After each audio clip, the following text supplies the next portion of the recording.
ज्यावेळेस यत्न केला त्यांनी आणि आता आग्रह पूजा कोणाला द्यायची. प्रश्न सका होता त्यांचा. सांगितलं या, पण आरती आल्या आल्या काय करायचं. ते जरासंध आहे, खूप त्रास देतोय सोडाच्या भावनेनं. कारण कंसाचा सासरा होता महाराज. त्याचं बघा म्हणे काहीतरी. देव आले आणि ब्राह्मणाचं रूप घेऊन अर्जुन भीम तिकडे गेले बरं का. आणि सांगितलं आमच्या संग कुस्ती खेळा. ठीक आहे म्हणे, कारण ते तरबेज होता युद्धामध्ये, कुणालाच ऐकत नव्हता. का ऐकत नव्हता? कारण जरा राक्षसीनं त्याचं संगोपन केलं होतं, शापित म्हणून टाकून दिलं होतं. 2 भाग असताना जोडलं होतं त्याला आणि सांभाळ केला होता राक्षसीनं. खूप बलवान होता महाराज.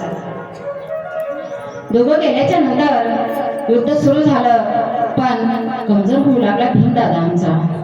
आधी तर पहिलं सांगितलं नाही, अरे तुम्ही ब्राह्मण आहात, युद्ध खेळणारा कोण पाहिजे, सारखाच पाहिजे, जोडीदार पाहिजे. मग भीमा संग खेळण म्हणे मी. युद्ध सुरू झालं, भीमाला पण आवडत नव्हता. आता काही मारायचं ठरविलं का.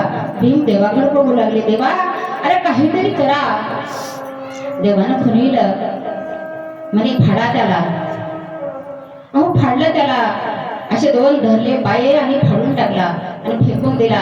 परत जोडू लागला ते, परत येऊन चिटकायचं आणि तयार व्हायचं महाराज. काय करायचं समजत नव्हतं. मग देवानं आयडिया सांगितले, असं म्हणे फाडायचं आणि एक इकडं टाकायचं आणि एक इकडं टाकायचं विरुद्ध बाजूला. तसंच केलं महाराज. आणि त्यावेळेस जरासंधाचा मृत्यू झाला. पुन्हा इकडे आले, यज्ञ सुरू होता. यज्ञाचा आग्रह भाग कुणाला द्यायचा, पुन्हाची पूजा करायची. आता एवढा प्रयत्न करून ज्ञानदेव सांगे देसाची पुन्हा द्वारकेचा राणा पांडवा घरी. मागे पुढे उभा राहाय संभाळीत आले हा गात निवाराया. कृष्ण सखा होता आणि सगळ्यांचा संरक्षण करणारा. 2 नाते होते महाराज. कुंती आत्या होती आणि इकडं अर्जुन मित्र होता. भगवंत 2 वर्ष राहिला होता. ठीक आहे म्हणे. अहो यज्ञ सुरू झाला, त्याच वेळेस सगळे गोळा झाले राजे महाराजे. आणि तिथं शिशुपाल आलेला होता, वक्रदंत आणि शिशुपाल. आता शेवटची जोडी होती बरं का. मी सांगितलं रावण, कुंभकर्ण, कंस आणि इकडे हिरण्यसेन आणि हिरण्यकश्यप 3 अवतारामध्ये राक्षस होऊन पडले होते. शंकराने शाप दिला होता त्यांना. आता ही शेवटची जोडी होती.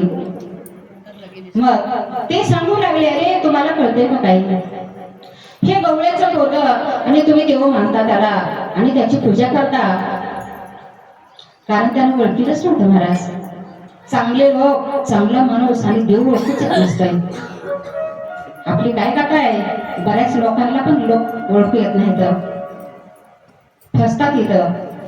मी सांगितलं सीतामायाला सध्या कळालं नाही की रावण वेश बदलून आलेला वेशावरच जातात. माझ्या हनुमंतराला कळालं नाही. काल मी सरासरी ओळखूच येत नाही तर खरे माणसं आणि खरे साधू लोकांना नाही ओळखत.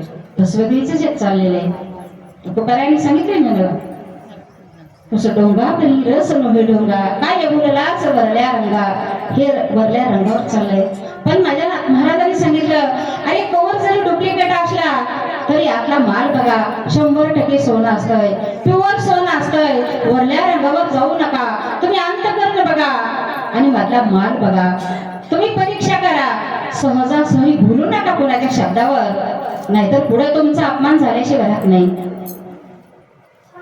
बघा सगळे